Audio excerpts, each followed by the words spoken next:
Hi everyone, my name is Pawan and I am lecturer of Satyam College of Polytechnic, Nukodar. So in this lecture we will discuss about flow irrigation system. So first of all we have a definition of flow irrigation system. The system which helps in supplying water under gravity for irrigation purpose is called flow irrigation.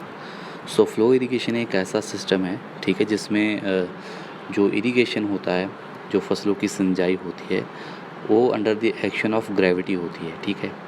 इस तरह के system को हम flow irrigation system बोलते हैं। आगे हमारे पास है advantages of flow irrigation system. तो सबसे पहले हमारे पास है the main advantage of using a flow irrigation method is a very low energy requirement and ease in the system design. So सबसे पहले जो हमारी एडवांटेज है उसमें है कि जो फ्लो इरिगेशन मेथड होता है इसमें हमें बहुत कम एनर्जी की ज़रूरत पड़ती है इरिगेशन करने के लिए, ठीक है। और एक तरह का बहुत ही इजी सिस्टम है, ठीक है। इस सिस्टम को डिज़ाइन करना इजी रहता है, ठीक है। सेकंड है an adequate water supply is important for plant growth. So किसी भी प्लांट की ग्रोथ के लिए जो वाटर की सप्लाई है वो ज़्यादा होनी चाहिए, ठीक है, मतलब सफिशिएंट होनी चाहिए। देन तीसरा नंबर है हमारे पास when rainfall is not sufficient the plants must receive additional water from irrigation. So अगर हमारे पास रेनफॉल या रेन सफिशिएंट मात्रा में नहीं होती, ठीक है, तब प्लांट की ग्रोथ के लिए हमें जो एक्स्ट्रा वाटर चाहिए होता वो हम इरिगेशन के थ्रू प्रोवाइड करवा देते हैं, ठीक है। फोर्थ है हमारे पास it requires no technology for irrigation the crop. So इसमें किसी तरह की कोई भी टेक्नोलॉजी की ज़रूरत नहीं पड़ती, ठीक है, क्योंकि जो हमारा वाटर है under the action of gravity automatically plants के पास पहुंच जाता है, ठीक है।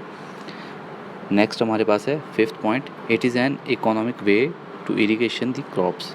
सो एक तरह का एक इकोनॉमिक वे आता है, ठीक है, इरिगेशन करने के लिए ये वाला सिस्टम। नेक्स्ट हमारे पास है limitations of flow irrigation system.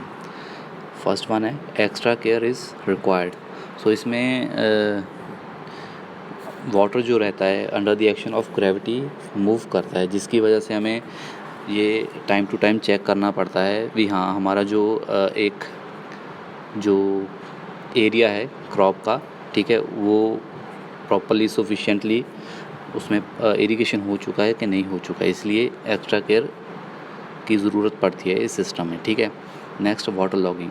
सो इसमें अगर हम एक्स्ट्रा केयर नहीं करते तो वाटर लॉगिंग होती रहती है, ठीक है, एक्स्ट्रा पानी मतलब वेस्ट हो जाता है। थर्ड पॉइंट है it works only under the action of gravity.